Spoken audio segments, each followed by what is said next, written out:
Hi, welcome back to Wild About Nature. This video is going to be predominantly about the spiders that I found in the habitat, the insect hotel that I'm reconditioning. But I thought I'd touch base with this little guys again, Vespula vulgaris, the queens that I found. I say queens in plural because I found a second one. What happened was I went out to move the box and I saw that another queen was there and exposed, so I made the decision to actually relocate both of them. These guys are called yellow jackets in the USA, but it is the same species apparently. And then you can see here, I'm doing an overlay here because I'm holding the camera the whole time and it got very hard to film these bugs, but you can see there are two now, and they had warmed up considerably since yesterday, so I took the decision to put them in the other habitat, and you can see that their wings are now back where they should be over the top, and they are going through what I guess is a wake-up process after hibernating. They're cleaning their antennae, and you can see their abdomens are pumping, I guess, pumping fluids and warming up. I haven't checked them today, I've left them alone, and it was quite cold today, so it wouldn't surprise me, and I don't know if they can, but it wouldn't surprise me if they had chosen to gone back into a sort of state of hibernation, because like I say, it was early. It's unfortunate that I found them, but they are both beautiful, and no insects were harmed during the making of this film. In the UK, they're called common wasp. Like I say, in the USA, they are yellow jackets. So this little section was intended for bumblebees, but like a lot of things in this world, insects might have a different plan. As to children, when you give them a toy in a box and they prefer the box over the toy, I guess it's a similar thing, but it's never been used. Whilst I was looking in the habitat, taking it apart, I found this little beauty as well. It's a chrysalis wrapped quite carefully and delicately in what I think is sawdust and bits of earth and debris there. Really amazing. From the size of the whole item, it looks like it was probably a large moth. Obviously, it would have been a caterpillar at this point when it crystallized, if that's a word, but quite a large caterpillar, I think, although the actual chrysalis is only about 15 millimeters, 18 millimeters long. Haven't ID'd it yet, finding it hard, so if you guys are able to do that, that would be brilliant, because I can't get to the bottom of it despite lots of googling. It's a very strange thing. So I wrapped it back up as best I could, and then transferred it across to the other habitat, which is getting quite full now, because as you'll see later in this video, I found loads and loads of different bugs and spiders particularly, most of which I didn't film, but the two spiders I found you will love. They're quite interesting and quite large. I was quite impressed.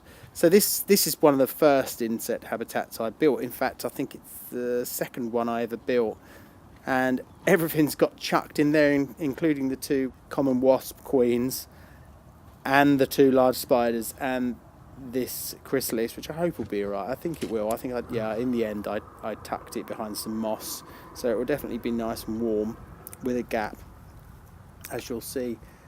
I suppose with hindsight, I would have waited a couple of months really before repairing the insect habitat. I honestly hadn't anticipated it having the life that it had in it. I mean, I always kind of concentrate on solitary bees as being something I really love, and they're, really enjoy studying them.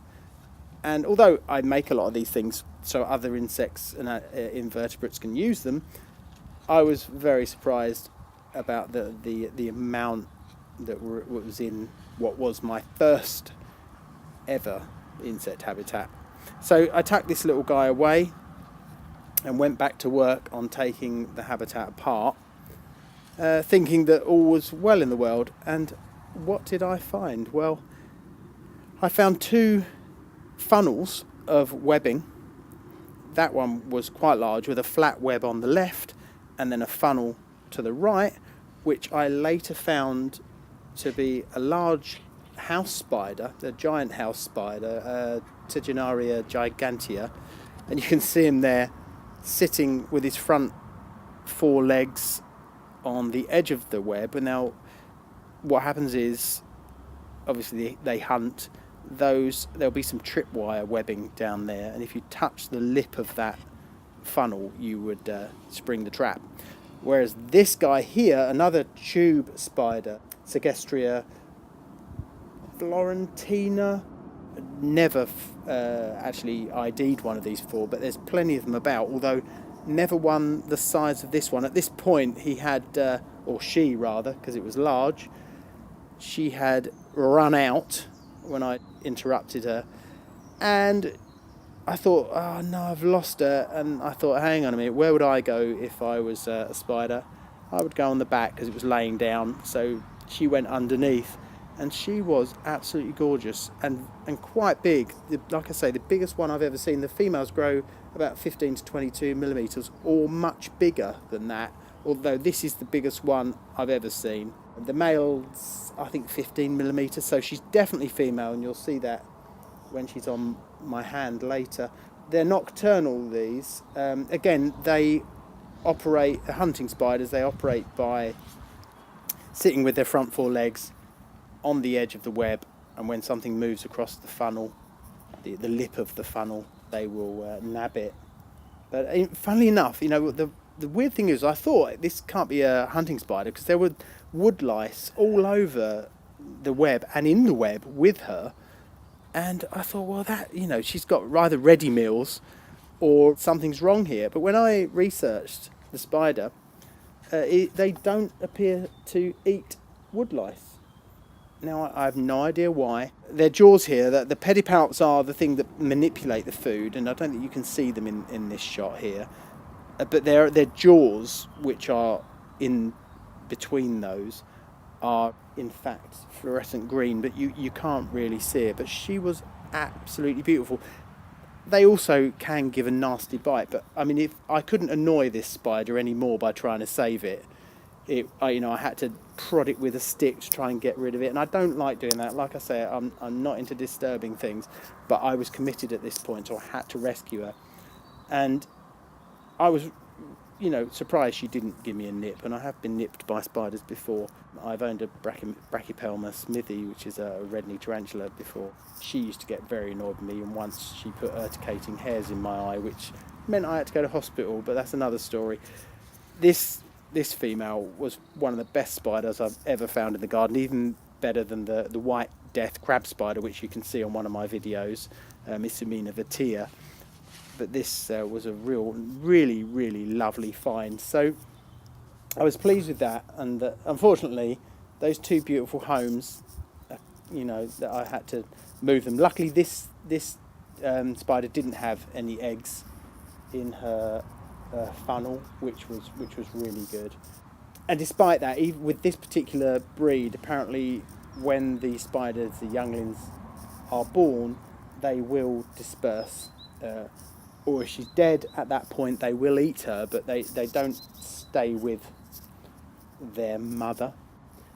This spider was found, first of all, in 1845 in southern England by ports, and from that they've established that they think they came from the continent, but in fact it's not essentially and officially native to the UK. It came over in 1845, and it's spread right across the country. So she's quite safe there in the habitat, and I was really pleased to save her, and maybe I'll see her again one time. But I'd like to see in that left corner there a funnel. So anyway, moving on. This is a giant house spider, Tegenaria gigantea. Not sure about the sex of this one. Hard to sex because the males aren't that much smaller than the females. The body, I think you've got the prosoma at the front and the opisthosoma at the back, and 11 to 18 millimetres for the entire body is female. She's really fast. Interesting point here, which I learned when I was trying to grab her there. She was incredibly fast. In fact, at this point I gave up and thought I'm going to end up hurting her, so I carefully put the camera down, and I used two hands and carefully moved her over to the habitat. But the interesting point I was going to say was that spiders, when you think they're running in your house and they're coming after you, they're not. The last thing a spider wants to do is run. It's a pure safety thing to get away, and they can't breathe while they're running, which is why they only run for short distances, so they're not coming after you. So subsequent to finding those two, I took both of their nests apart, which is why I found out that the tube spider had no eggs. And then I found that the giant house spider unfortunately did have a sack of eggs. Real shame that. But what I did was, I can only do the best, and like I say, don't like disturbing things at the best of times. But I put them with her where I put her, and hopefully, in fact, that picture on the right is not her eggs. That's one that I found without any spider nearby.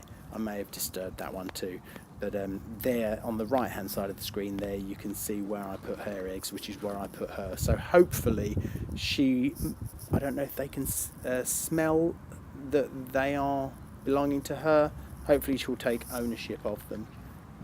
You know, I mean, I'm a bit sad that I had to disturb them all. So what was left after all that malarkey, and this took a good 2 or 3 hours to rehome all the bugs in here, and what I was left with was a nice empty habitat that I re-screwed and attached the bottom back on, which had fallen out. To be honest, I probably saved them, because once the bottom went, the whole lot would have just poured out onto the ground, so I'm quite pleased. It needed doing. So thanks for watching. Really appreciate your support. It all goes to saving rainforests, any money's earned here. So spread the word, like and subscribe. Thanks again. Cheers. Wishing you were somehow here again. Wishing